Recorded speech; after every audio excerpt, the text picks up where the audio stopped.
você agora, vamos falar sobre bissetria do ângulo interno. Toda bissetria do ângulo interno é sempre essa distância aqui sobre essa distância aqui sobre essa. Entendeu? BC sobre BA, tá vendo? CD sobre AD. É sempre nessa proporção. Vamos ver a primeira questão. O que é que determina o valor de x? Que é desse. Como é que faço? Eu venho esse sobre esse e esse sobre isso. Como é que faço? 4 sobre 6 é igual a x sobre 9. Multiplico, fazer isso com esse. 6x.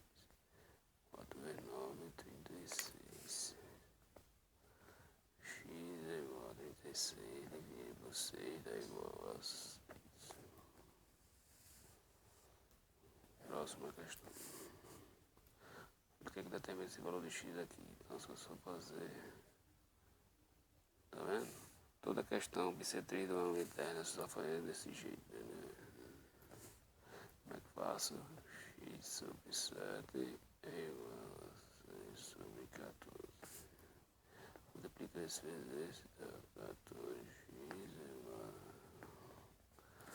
42, x é igual a 42 dividido por 14. 14 dá a 3. Pronto. Só isso, galera. Tá vendo? A regra é essa, tá? Bissetria do ângulo interno. É só você, se tem o valor aqui, é só você pegar com esse. Deu esse valor, colocar com esse, tá vendo? Só isso, não tem erro nenhum. Para bissetria do ângulo interno. Falou bissetria do ângulo interno, é desse procedimento, entendeu?